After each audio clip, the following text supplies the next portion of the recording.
Hello, everyone. Welcome to our first live stream. Happy 2021. I'm Marlon here from Sydney. I want to welcome you to our show. So thank you so much for, we are already a couple of people joining in, I can see.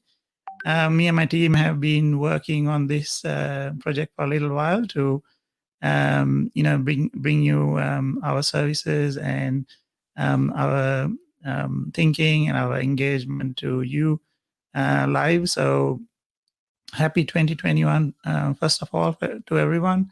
So, hope this year is going to be a beautiful year, not like the last one. And, we get on with what we have to do. So thank you again. So first of all, I thought just want to say thank you very much to the team and everyone who has been supporting me and telling me to do this project. So it's about sharing my knowledge and my experience and the team's knowledge and experience as one big happy family to all of you. So I want to so thanks. So first of all, I think a couple of people said, so first of all, if you jump online, please introduce yourself and tell me a little bit about where you are from and what you're doing maybe. And most of all, obviously the name of the show is Ask Marlon. So that doesn't mean that you're going to ask everything from me only. I want you to share information if you wish to, and I want you to be as interactive as possible. So what we can do is talk about things. So we have my team members here.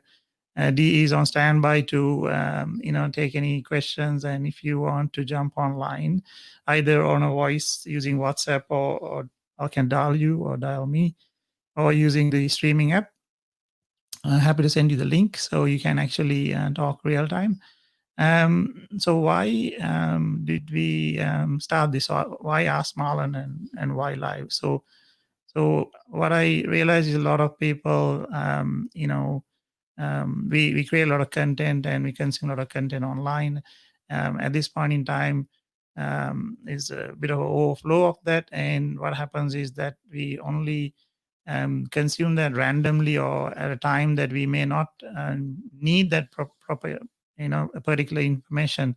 So what I have, I'm one of them. So, and I have a library of favorites and, links that I've, what do you call, saved as bookmarks to go and look at them back later. So one of the issues with that is when you need the information, you can't find it sometimes. So I thought if we bring a live session to you and you can ask any technology and business and the subjects that we have here. So you can bring that up. So in those subject areas, then we can actually answer any questions. And why not ask them real questions and get some real problems and real solutions. So so hi Jenny, hi Johan, all the people said hello. So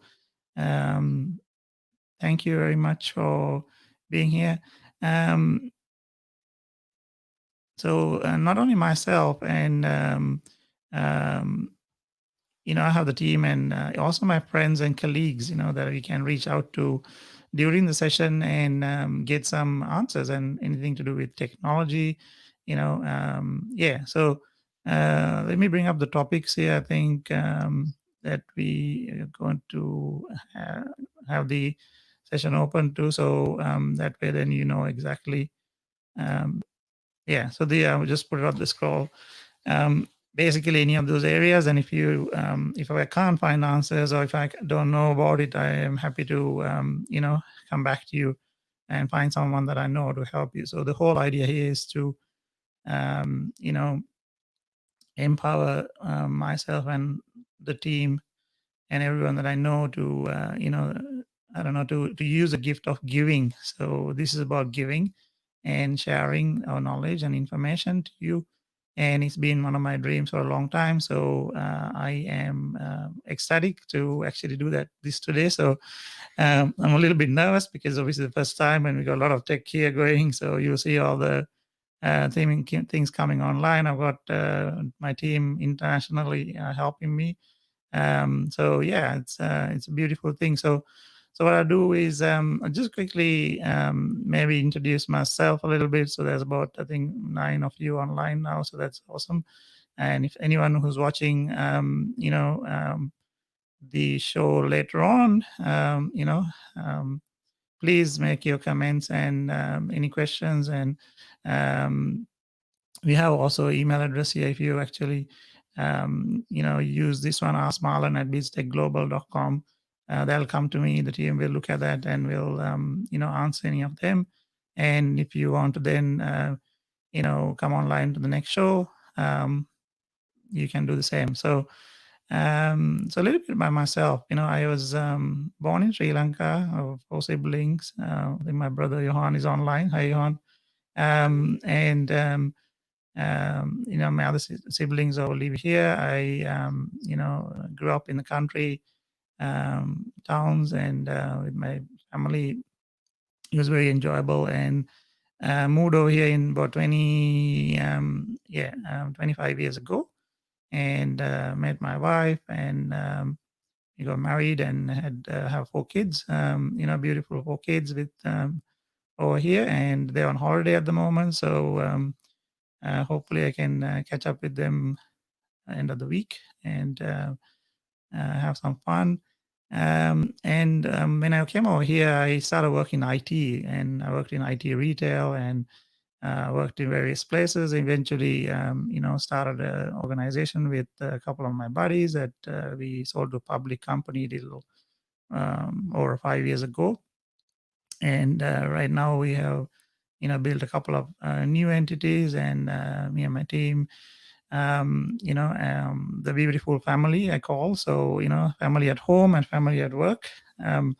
We look after clients, and we help them grow, help them, what do you call,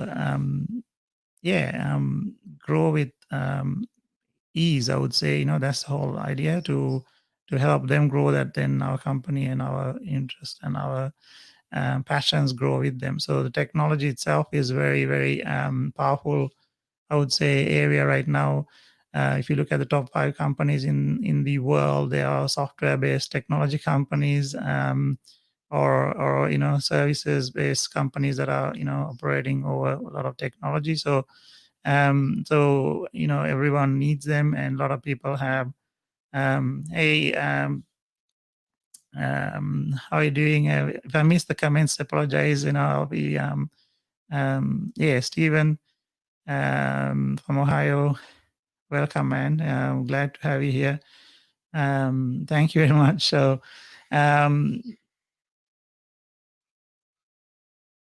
it's very good to see you all guys here, Rehan. So yeah, that's how I am currently, working in the, helping customers and people. Ken, there's so many people from Ken from Dallas, Texas. So hello. Anyway, I'm not going to look at the comments, otherwise I'm going to get distracted. So yeah, that's about me. If there's any other questions, we can. I'm just going to go through a couple of things. I had some notes here. So I just want to share a couple of mantras. I think that's helped me really. I don't know, we can use the mantras, practices, habits, what are you going to call it? So that has helped me to, do what I do and be who I am. And I'm no perfect person, definitely. And, you can ask the team, family, but I try my best. So the first one on this one, he is basically,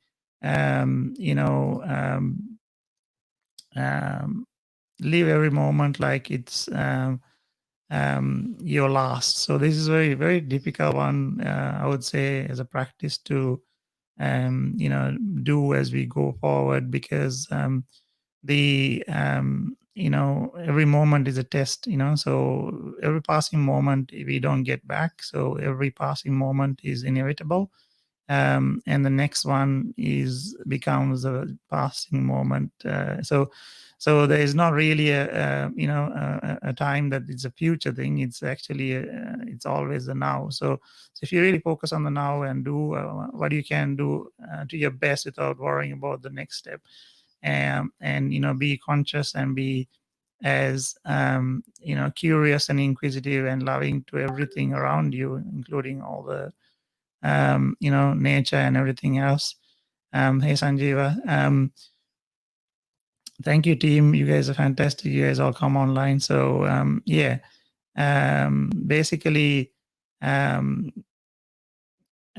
we can make a big impact. So I would say that if you can actually try to do your best and live every moment that you wouldn't have any regrets. So if you got angry, you made up, or if you feeling anxious, you really realize why it is and things like that. So for example, doing this live session is about putting myself out there to help anyone in need and anyone who wants to ask any questions or connect people. So this is what I love doing. So that's the first one.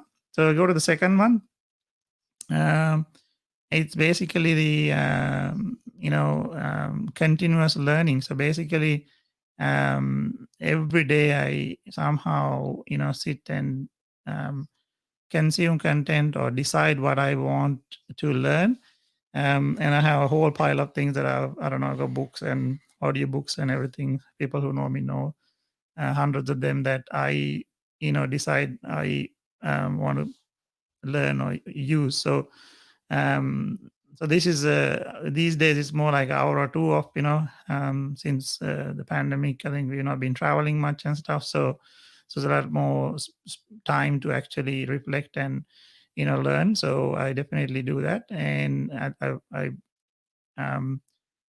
request you guys, who is watching, to try and do that as much as you can, and limit the content that you consume that you're not conscious about. So if you're on Facebook or whatever it is for hours, that you may enjoy it, but you're not consciously learning anything on that. So most of the time, I'm not saying always, but most of the time. So select platforms that it'll actually help you. So in your job, in your life, in your relationships, so the last one is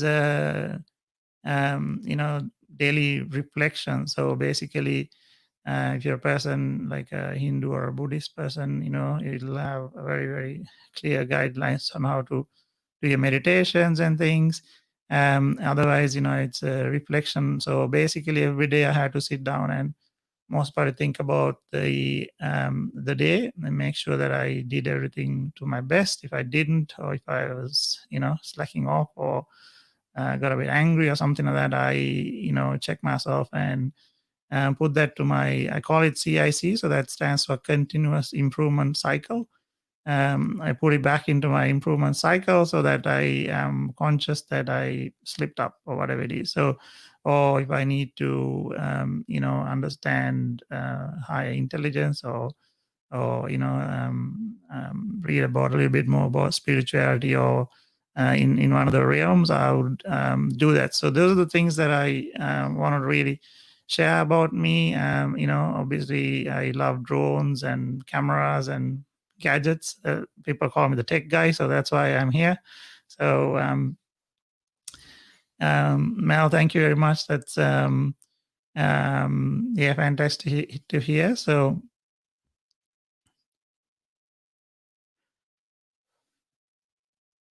yeah, Dean's got a couple of questions, so I'll have to look at those questions in a second. So yeah, let's go to the Dean's question. So Dee, can you bring that question up again?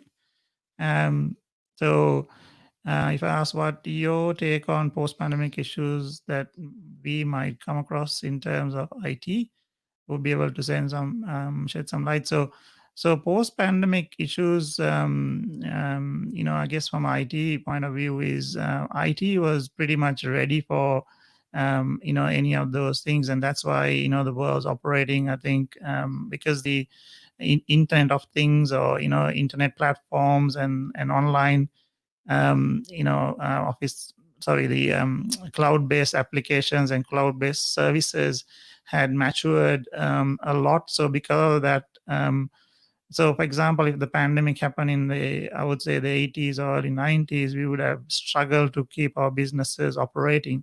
So because of the situation, Dean, most of the companies and even all of us as consumers of the electronics and technologies have managed to, I would say, transit into like a working from home environment and things like that very, very easily. So the biggest people who are having issues with that is the people who own big buildings like real estate, the airlines and things like that were thriving on people traveling up and down. Whereas, so I think technology is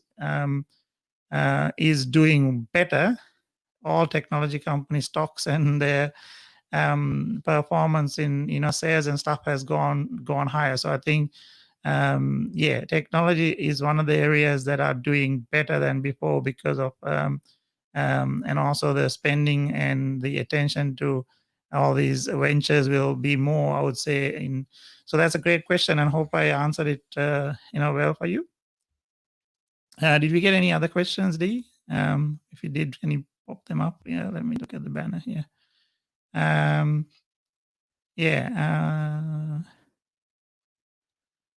Cool. So I think please keep the questions coming.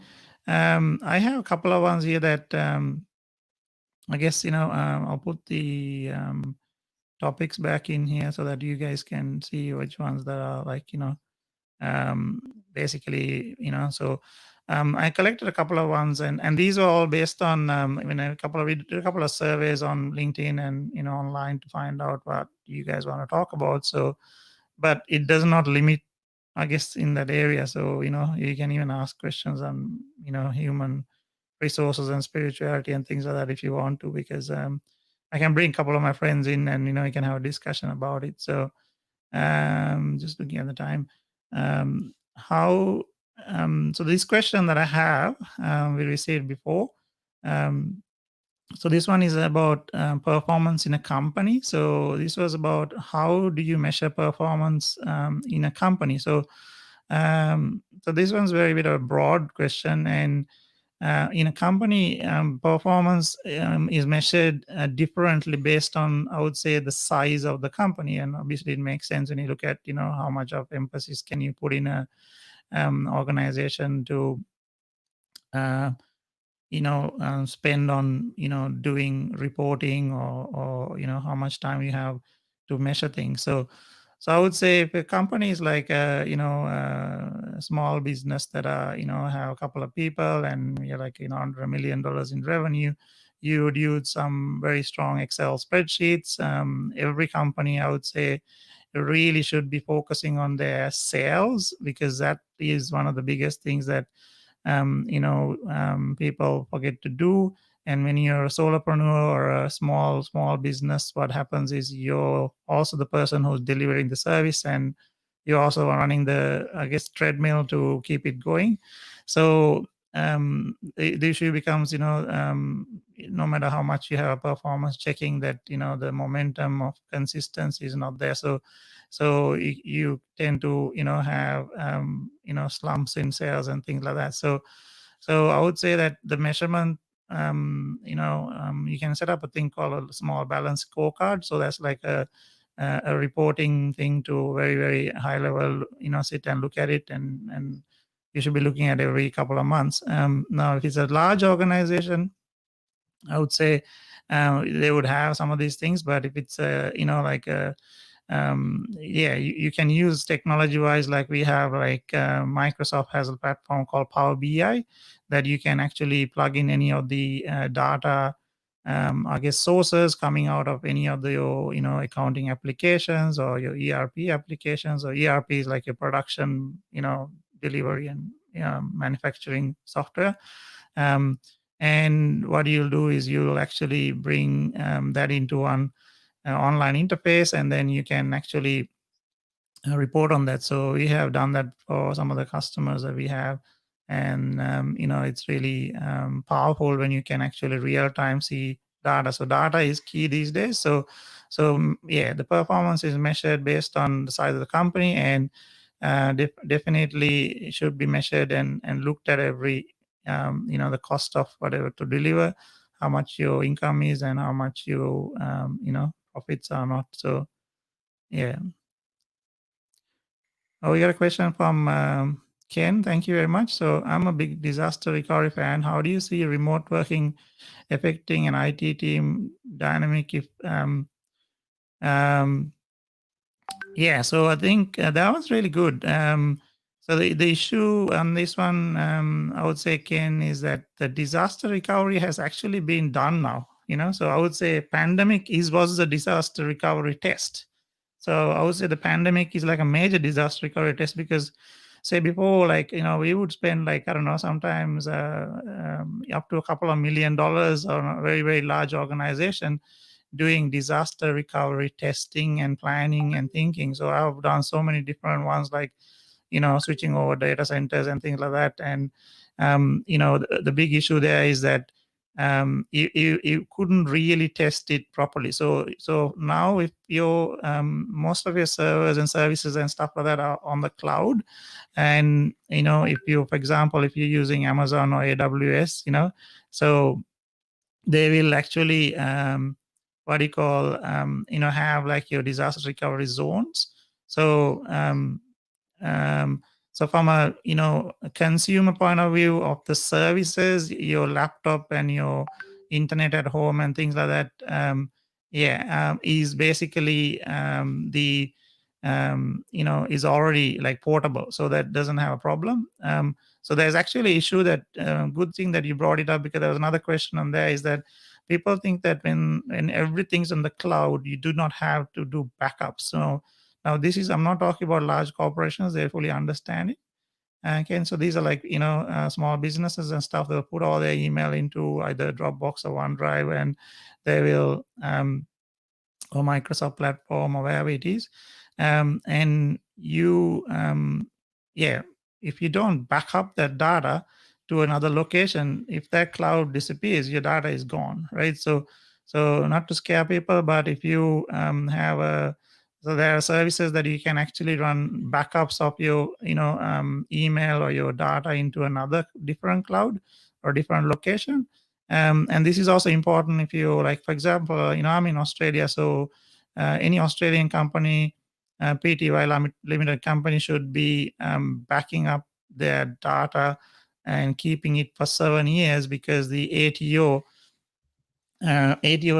thinks that you need to keep that for 7 years and more. So, or for example, like let's take example as a childcare.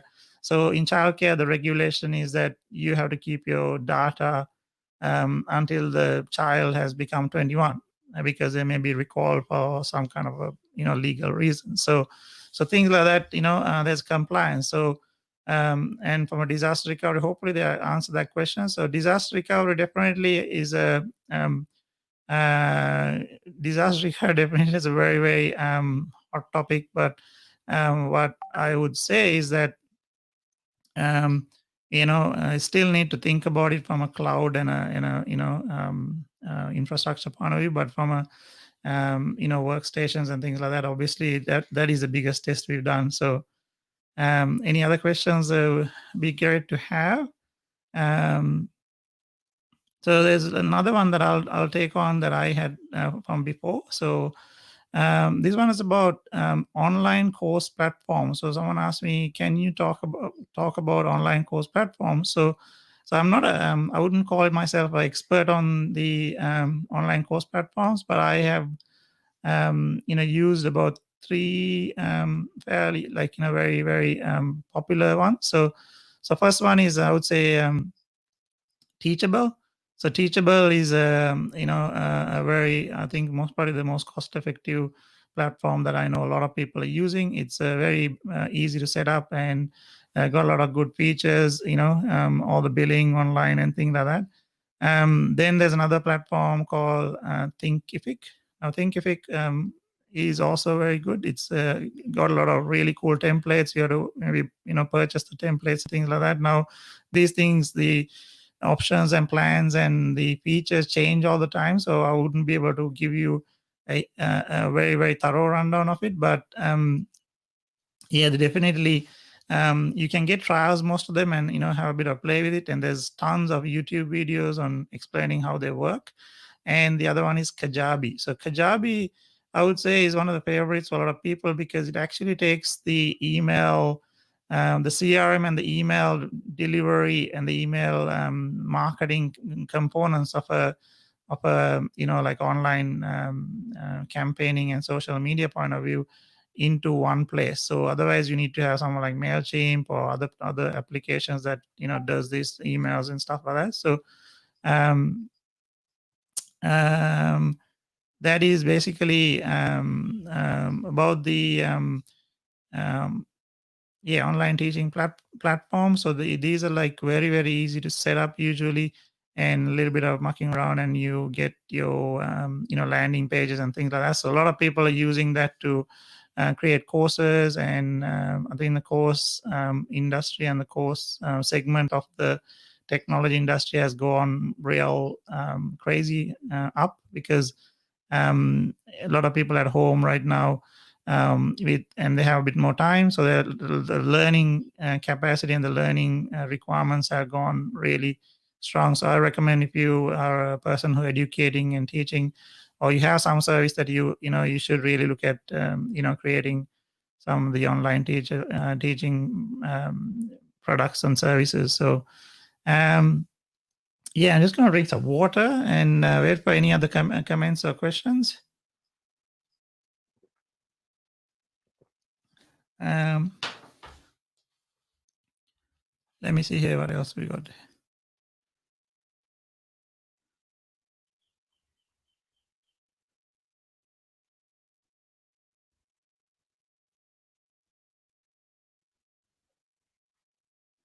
Yep. Hi, Justin, Ken. Thank you, guys. Yeah, a lot of you guys online. So, Jenny, love your comments. Thank you very much for all the. Yeah, you said you love your. Yeah. So, Jenny, maybe you should come online and maybe talk about spirituality a little bit. Let us know if you're happy to, and I can dial you in. Yeah, one of my buddies. Edward should join us. I asked him if he could jump online. So what I may do is, before he comes online, I'll actually bring him up on the screen here.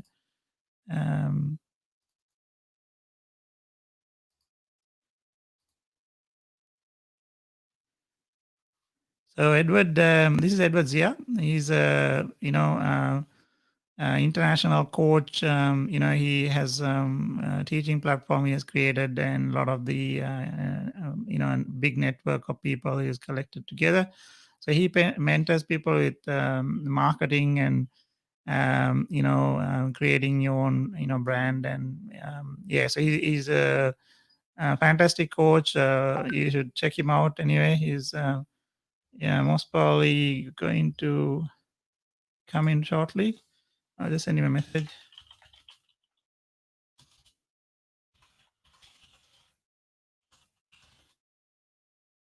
So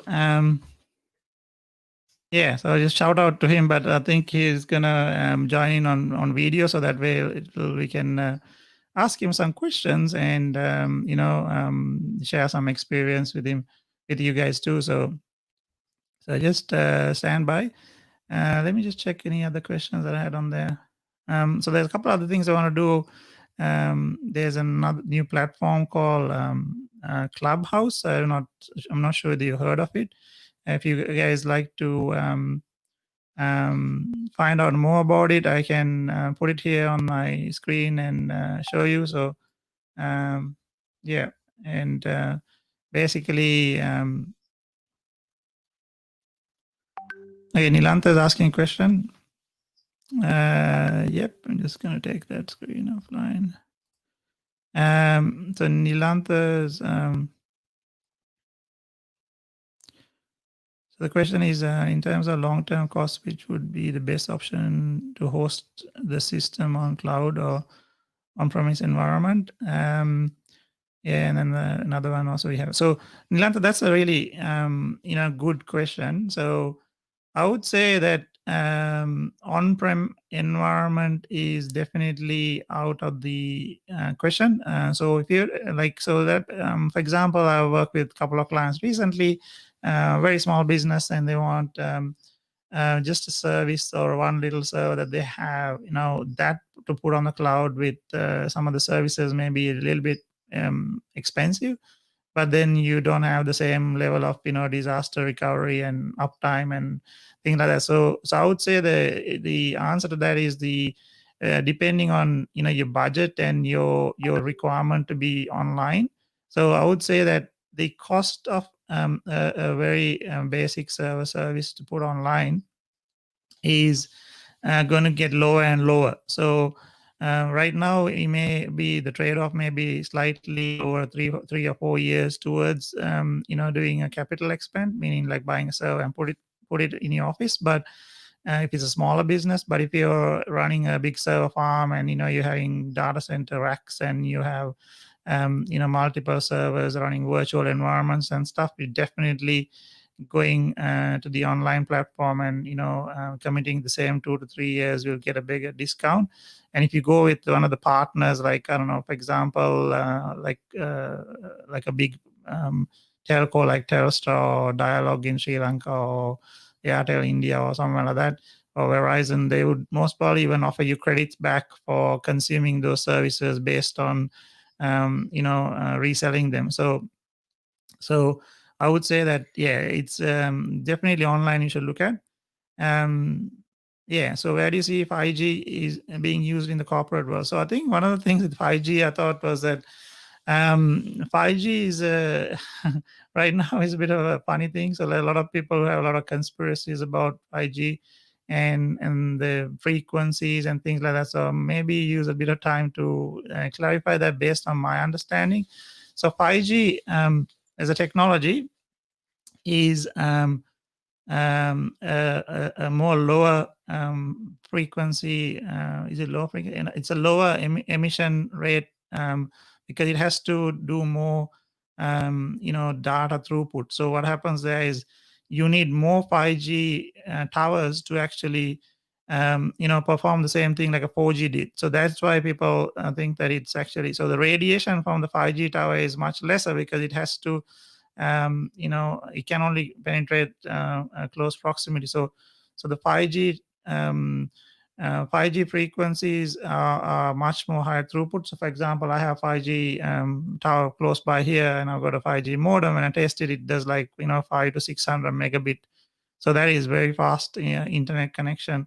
So whereas 5G for corporates, so what will happen is that if you so there's no real difference in the corporate services, for example, unless you consume in the 5G as a internet, like a router or a phone or whatever it is. So it is going to go towards 5G because it never goes backwards. So corporates will have to use that and get people 5G services, and all depends on right now, it's all being BYO D services. So you bring your own internet service, and most companies pay for the internet because it's just too inconvenient to give someone another modem or router. So unless you in a very professional area that the technology supports, like having a 5G SIM card in your device or whatever it is, so definitely corporates will use the 5G. They don't have much of a choice because the Moore's law. So I don't know if you heard of Moore's law. So Moore's law is that everything in the computer, well, it's mainly talk about processing power in the computer processing and the memory power. Every 2 years, it doubles in the capacity. So that's what Moore, said. And basically, we call it Moore's law. So similar to that, internet follows the same path. So if you're doubling capacity, the internet on 5G will be double or triple I'm not sure all the statistics on it, but if you look up, definitely. Yeah, so I just want to say, okay, Edward's joined in. So, Dee, do you want to bring Edward in? Hey, Hello, Edward. hello. Hey, how are you doing? Oh, it's great to be back in Sydney, and I noticed, Marlon, that you and I are both freshly shaved. We look good, by the way.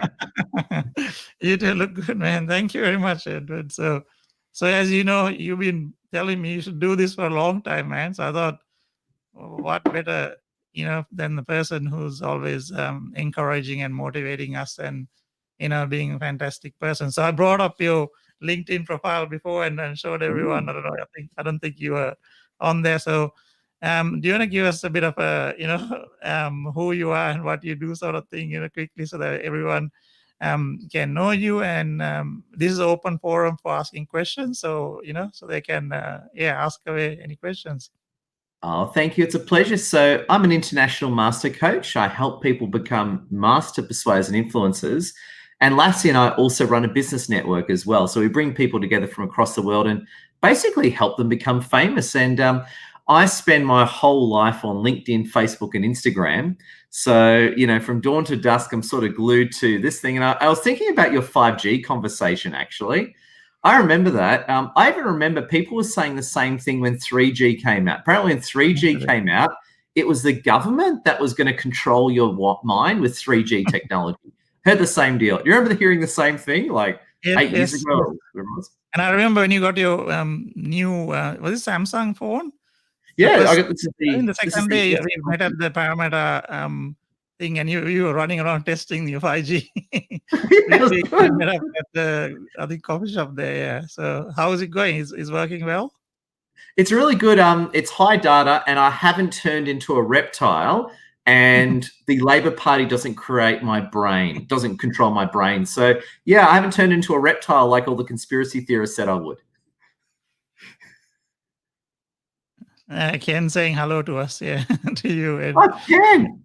Hey, Ken, what's going on? Ken's a very handsome man, just for the record. How you doing, Ken? Good to see you. Yeah, so cool. So Ed, like, you have a couple of I guess programs that you do. So I think anyone who's watching this, we've got a couple of people saying hello to you. Yeah, I would say, what is your advice to, as you always do, to people who want to get online, creating their program, or like, how do they start? How do you get rid of that, oh my God, I'm going to die if I get in front of the camera moment? How did you deal with that? And we can talk about that a little bit, maybe. Yeah. Because that's the beginning, right? Yeah. Great question. I always say and this is what I did, by the way. I always say the best place to get started is, when it comes to the camera, start by just doing videos yourself. You don't need to upload them. So what I originally did was, this is before I started playing video about 10 years ago. I actually, these days you just use your phone, but in those days I bought this cheap $100 video camera from Officeworks. And I used to play with that. I used to just do videos, play with that. I uploaded some of them to the internet. Most I just deleted. And I just started practicing. So what I say to anyone watching, if you want to get good at video and you're just miles off, just start doing videos. Just start doing videos on your mobile phone. Start getting used to it. And again, you don't have to upload them. But when you do something you like, upload it. Because at the end of the day, here's the thing. People who like you are going to love you, and people that don't like you are just going to move on, and you want that. So that's the first place I would say to get started on that.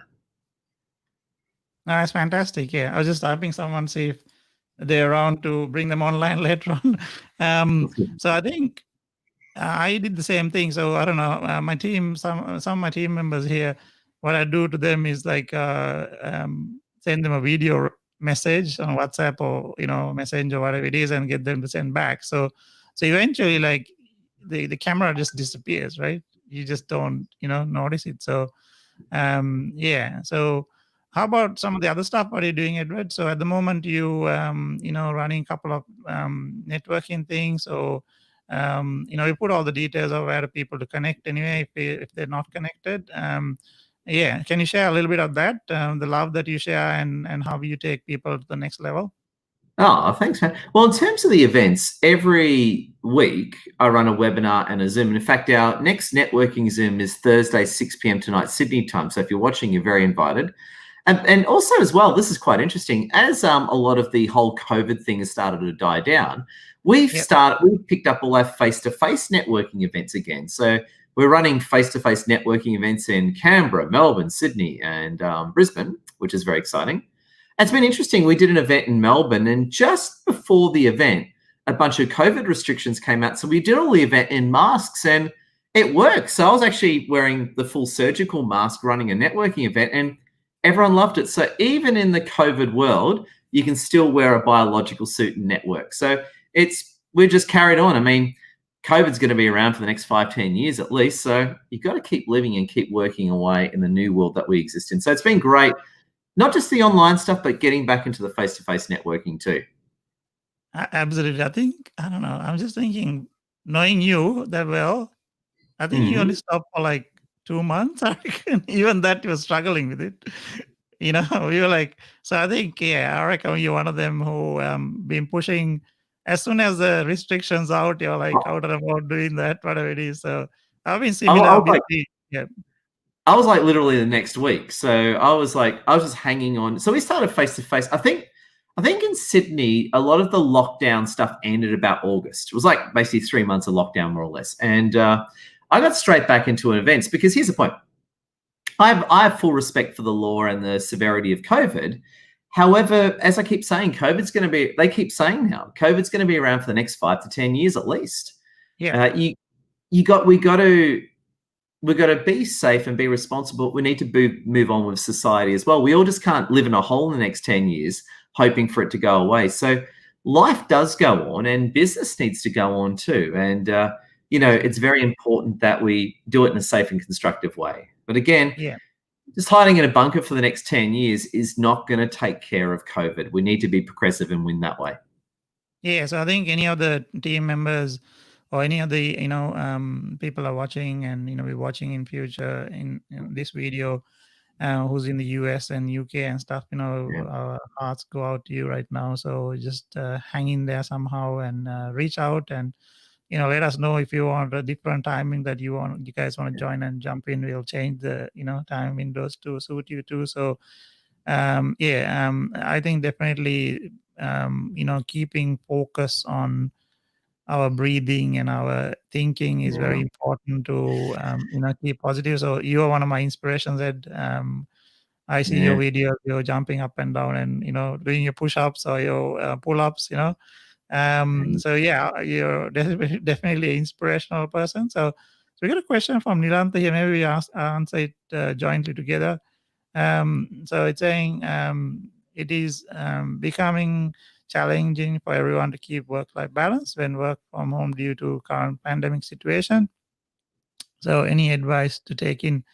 Do you want to go first?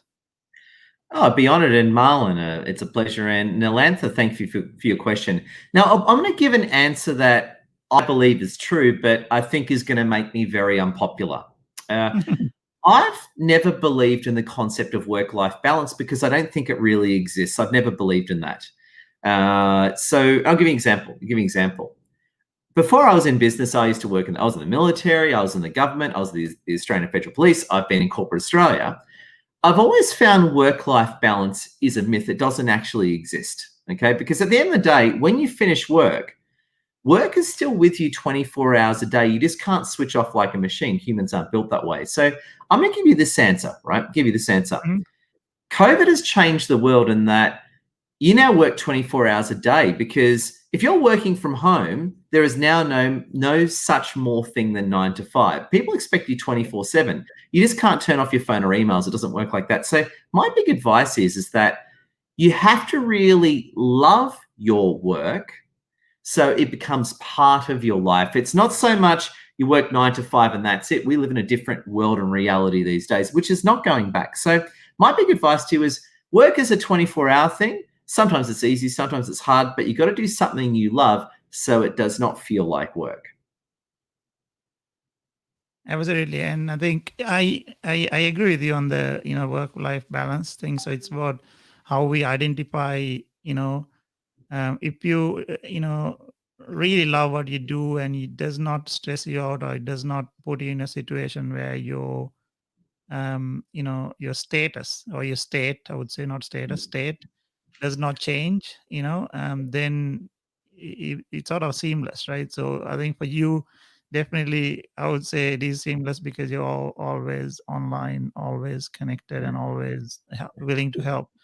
One Yeah. point though, there's one having said that, and this is you'll like this one, Nalantha. One having said all that, what I will do, however, is there are times where I won't do any work. So, for example, if I'm with the family, and I've had to master the skill, by the way, if I'm with a Yeah. family having a meal, spending time with the children, I leave my phone on silent all the time, right? So whether someone rings, I'm not going to hear it. And what I'll do is that I'll literally I won't turn off my phone, but I'll put my phone face down, and I might go away for an hour or two and do something. So the biggest thing I've learned is keeping your phone off you. So there are times where I don't want to be contacted for 1 or 2 hours. Keeping the phone on my person is the worst thing I can do. If I put my phone face down somewhere and go off for an hour or two and do what I need to do, absolutely wonderful. And the other thing is as well, is you don't have to get back to people right away. Like I'm always, if someone messages me, like let's say you message me, Marlon, I get back to you right away because you're an important man, right? However, if someone on LinkedIn just sends me a random dumb message, whenever, so I think you got to develop that level of priority management too, to really succeed in the new world. Because again, I'll say this as well. If you're an employee and you stop answering the phone or taking emails after 5, you're not going to be employed by that company forever, right? Because the expectation of the workplace has changed. Absolutely. And I think just to add a little bit to that, on my thinking is that do you still on the other question? So I'll just take that one sorry. off. I missed that one. My bad. I missed that question. My bad. We'll go to that one in a second. I'm just answering Nilantha's one yet. So I think that I don't know. I before the pandemic, I used to call it digital detox, right? So people go, what's digital detox? This and that. So you cannot digitally detox because your phone is everything. Yeah. So if you actually leave your phone and home and go to work, then you can't work because all your communication. So the separation has to be done in our own mindset, right? So as you said, my phone's always on silent. It never goes on a ringer unless I am waiting for a very important call for a medical practitioner or someone like that I need to look at it because I can't be able to see it, right? So it's very important that you maintain the balance by separating your little state changes within the day. Like, so if you're at home and block out your time from 9 till 6 o'clock to do work, or 9 till 12 o'clock, and then take a break for 1 hour, keep your phone, go out around your neighborhood, or do a bit of jumping up and down. So for example, before this video call, I was feeling a bit flattish, so I just did a couple of cardio, got my heart rate up to like, I don't know, 150, 160, I reckon. And then went and laid down for like 5 minutes, and so I you should do a video. Yeah. Marlon, you should do a video of you doing cardio and stick it on LinkedIn. A Marlon exercise video. You should do it. Is it a challenge? Yeah. So yeah, I hope that answered Nilantha. So yeah, happy to chat about that if you want to, offline too. So thank you for that. So so the next one I think was that one. So the name was not coming up on LinkedIn. The pandemic has redefined many aspects of how HR did things. It definitely has. How do you think the candidate experience should evolve? So this is a tricky one because I think a lot of the people had already, so like big company, the big 5 or big 4, like the the PwC, KPMG, a couple of the big ones that I know. I'm just using names. I'm not exactly sure, but I remember a couple of people went for interviews. They already had like the online, so you had to create a video and send it to them as a interview, like a questionnaire thing.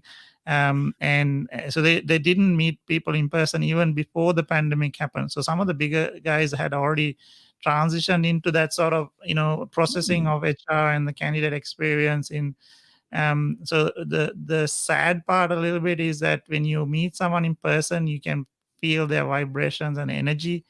And digitally is a little bit difficult. I think you can still do it, but it's not replicatable to that same extent. So when you go for an interview, if you're a very flamboyant and very positive and jumpy person, it basically definitely has I would say a 30% chance of giving you more credit. So I would say that um, recruitment has changed somewhat, but it will evolve to they'll find ways to handle that, right? Is that what do you think too, Edward? Oh, I think great answer, Marlon. And I love how you said that, some companies are already doing that. Adding on to what you're saying, my big take is that, and so I got a lot of our clients are candidates, employees as well. My big take is that it also includes more of the social media experience. So when it comes to hiring someone, you're not just hiring the person now, you're also hiring that person's digital footprint in terms of, and I'll talk more to LinkedIn here, especially their LinkedIn, because I know quite a few people who get jobs, and one of the key aspects that makes them a competitive candidate is the fact that it might have 30,000 followers on LinkedIn. So I'm finding that, especially since the pandemic, you're not just hiring the employee, you're hiring the employee past their digital footprint. So if you're already quite a big influencer on LinkedIn, if you already got like 10 or 20,000 followers, that can actually make you a lot more attractive to a lot of potential employers. What do you think, Marlon? I've seen that new trend emerge lately. Yes, I think on LinkedIn, even the icon of the picture that now if you're up for work, you put it as that circle thing, open to work. Circle thing with, open to work as a green thing. And then if you're recruiting now, it's purple. So that means people can get in touch with you. So I think, as I said, that's like a little technology has evolved, that one, right? So to help us. So we as humans are very, I would say, creative, very, positive in the way we go about things. So we are the ones who have created those things to help ourselves. So and then that's what I was talking about, that whole Clubhouse platform that is so powerful that I want to do a bit of demo to show people. And I know it's another technology platform, but it's one of those things. So I would say that it'll evolve, and just be patient. And I would say you need to be in front of the game. So what does that mean? So in recruitment, find out what the biggest recruitment companies are doing. Read their newsletter. They'll tell you exactly what they're looking for. Read the books that these recruiters have written. You know what I mean? So I would say that's how you, it's not beating the game, but it's being in front of it, so that you know what's happening. So you can actually go and get the jobs we want. And I can put in touch with a couple of really fantastic coaches that will help people, land really good jobs, because they know what people, so they know how to coach them. So it's like Edward, who coaches people in business to do better in sales and marketing and things like that. So what's I another one? love that point of what Ken just said, that what Ken Smither, it's hard to recognize mental health issues when everyone's working remotely. One of my wonderful long-term friends and clients has had exactly that problem. They had a staff member that started engaging in suicidal thoughts. Very hard to pick up when you're not physically in the office. And that happened during lockdown as well. So again, the person was saved and nothing tragic happened, but one of their staff members was engaging in suicidal thoughts, and because it's on lockdown, it took them a lot longer to detect it. Have you seen stuff like that happen, Marlon?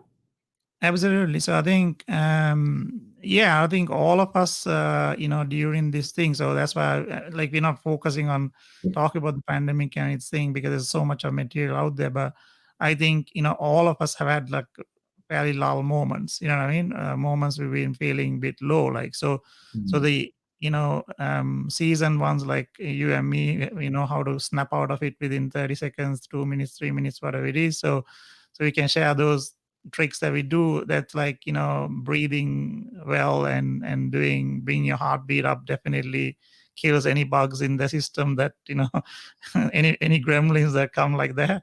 So I would say that, and also, within our own teams and stuff like that, we've implemented, free services to, if you're feeling down, to have a chat to a service, like especially like, the teams that we run. So the biggest issue there is that I think, as you said, that, when you're feeling like that, last thing you want to do is talk about it.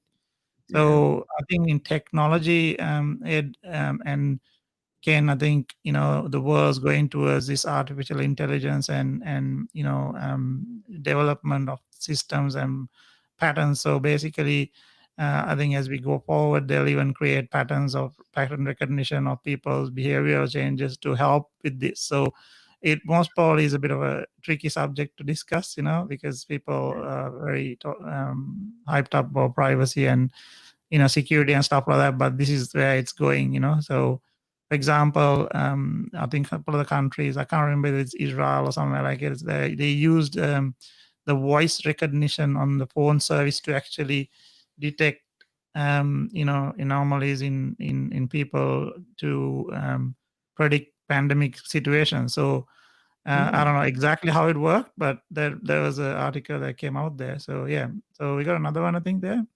Yeah. Priyanka Lakshan, thank you very much for your question, man. So what do you think? Does remote working would build a strong relationship, a bond between the team like they are in the workplace? No, No. that is the Nope. answer. Nope. Yeah. Nope. Yeah. So I think definitely not the same. People are craving to get back in front of each other. So I need to go and meet Edward too. So this is Yes. Christmas and New Year finished now. Edward travels, so I'm going to be back, I think, after my break in next week. So Edward will catch up. But yeah, so I think you need to do as much as live calls as possible. So this is where one of the reasons we are live here, yeah. Ken's asking, does curling be a count as exercise? It does. See? So curling. 1, 2. So, yeah, Steve's funny. So that's good. Anything else? Let's check. Just on that point, actually, talking about the real world and the online world, it's funny. I was actually having this conversation with my wife, Lassie, just before. During the pandemic, I was running a lot of Zooms and networking events like that. And what we did was when we started running the face-to-face events again, it reminded me of how important face-to-face is. It's at the end of the day, I'm an online guy. I'm a big influencer on LinkedIn and all that, but there is no substitute for the face-to-face experience. And that's why I think the continued lockdowns are not a healthy thing for our planet. Some countries, they said they'd only do lockdown for 2 weeks, and it's like 8 months later, they're still locking down. It's like, you guys never said that. Can't you stop doing that and find better ways to manage the lives of people? Because we're humans. We need face-to-face contact. We're not built to sit in front of Zoom all day, aren't we, Marlon? Sorry, no. Yeah. So I think, yeah, there's definitely some subjects there that we'll have to bring up in the new sessions we're doing. And I think specifically, yeah, so those are really good questions. And I think definitely health, and you need to keep on top of it. And if you're feeling not right, there's, I mean, I have the Australian and Sri Lankan, couple of the countries we have the numbers, so I can put up on the post. But, please have a chat to someone if you're not feeling good. And yeah, try to get a balance by exercising and eating, decently. And that is very important, drinking water and things like that. So yeah, so I'm just going to put Mr. Edward's profile here. So this is Ed and his little, I don't know, you call it little ones piggies. Is there a nickname? Oh, there we are. Yes. Wonderful, Lassie. And yeah. no, it's really good. It's funny. I'm glad you bring this up now. I actually made a few updates to my LinkedIn profile earlier today, so great timing. Yes. So Edward's, also, I guess from a profile review and things like that. So yeah, definitely reach out to him if you have any questions. And yeah, just just to say hello, So he runs a couple of groups and things like that.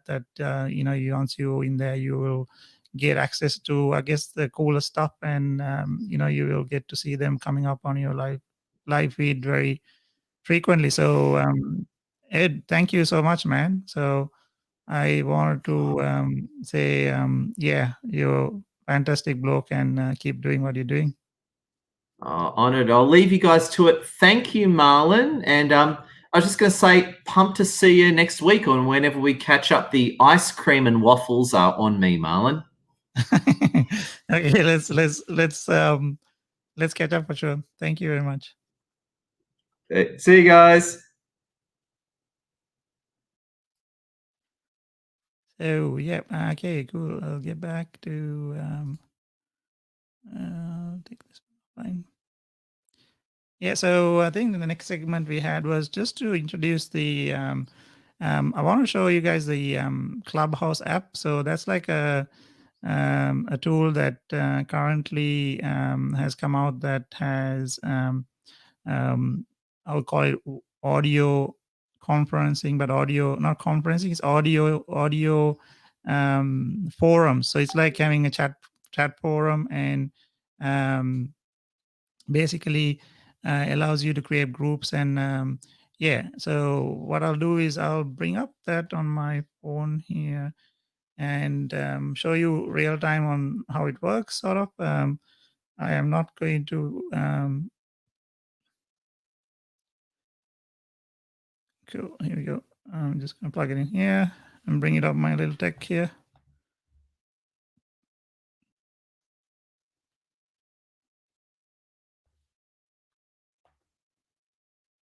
So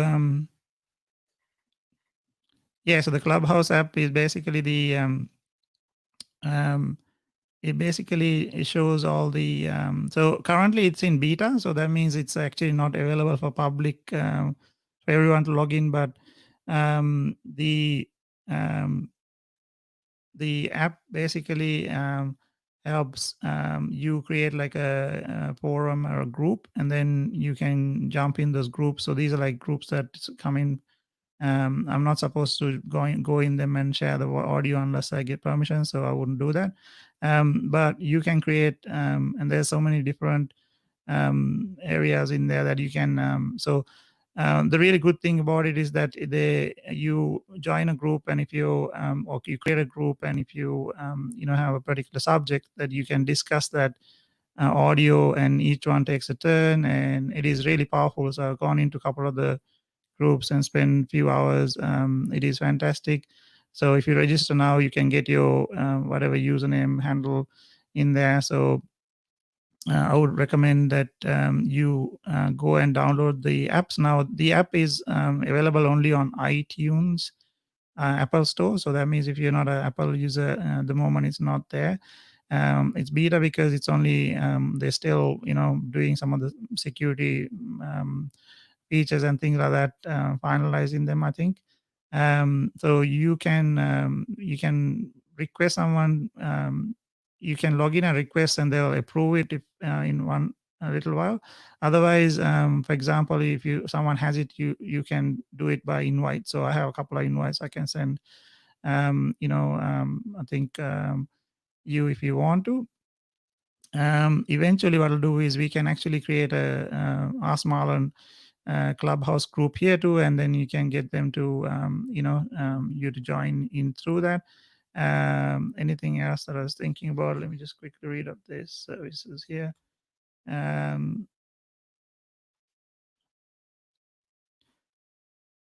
Yeah, so I think it's going to take on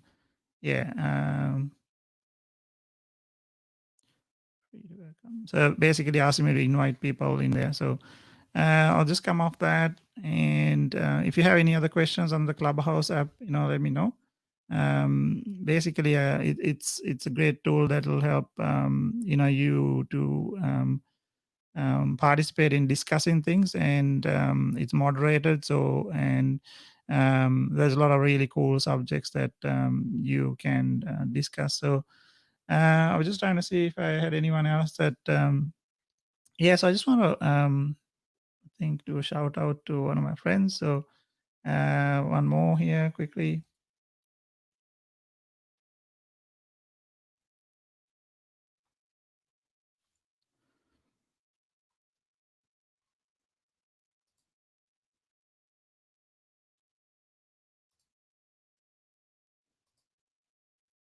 So I just want to give a shout out to my friend Michelle. So Michelle Crawford is she lives in Newcastle in Australia, and she's like leadership consultant and coach. She created the company called Being More Human. She has written a book about it, and you should check her out and connect with her. So she runs programs like for corporates, for leadership training and things like that, and currently running some events and online courses too. So Michelle is a fantastic person. I'll hopefully have her in our future live sessions. And we can dial people in. So I think no one volunteered today. Hopefully, next couple of sessions we'll get someone to join us and on the phone too. So let me go back here. So I think we got a question from Nilanta again. Nilanta, thank you very much for participating, man. How can we redefine the model of work for 21st century, which will adapt to social, technology, and economic influences? So that's a bit of, I guess, a heavy question. So, so the model of work, I think, we don't have to ask how, because it's going to redefine by itself. Because, so for example, this pandemic has, redefined how we do everything. So, and it is only, in 10 years' time, it'll be part of history that, this pandemic did this and the model changed. So human beings are very, very adapter. They can adapt very quickly. That's why when we move countries, move places, move towns, we very quickly adapt to what we're doing. So, so basically, the model, so the social changes, and so one of the reasons that I just wanted to bring that Clubhouse app is that a lot of the social discussions and social change, positive change discussions are happening in the Clubhouse, thing. Now there's a lot of other discussions about, very, very touchy subjects too in there. So, but I'm saying is, I see a lot of, so a lot of people, wanting that change, like yourself asking that question, to be congruent to who we are as humans, and to, be, I don't know, be able to really work with nature, have less carbon emissions, and much more healthy to the planet. So if you have not watched latest David Attenborough's documentary, you should watch that. Um, so very soon we'll have to most probably finish up here, because we passed our time. We're planning to have a chat this live session for about an hour. So thank you so much anyway for all the participation and all the questions. So Ken, Nilanta, Priyanka, all the team members who actually, Janaka, Chandimal, Steve. So Steve, I don't know whether you're online, but I talked about the Clubhouse app. All the people who joined in, thank you very much, and thank you so much. Mel, I didn't see you on the before. So I am, so Edward saying hello.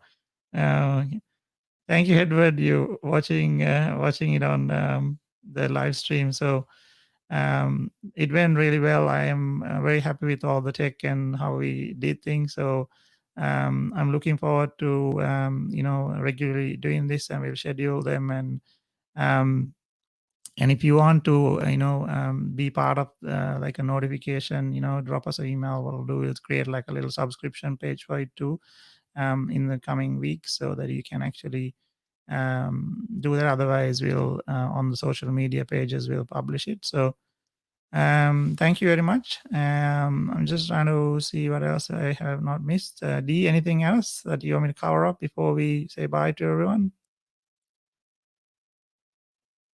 Dee is my social media guru that's operating everything in the back. Thank you very much for all your support. And yeah, so all the best for this week, and take care, and blessings from me. Signing off from Sydney here. So looking forward to the next one. Thank you. Thank you, Marvin.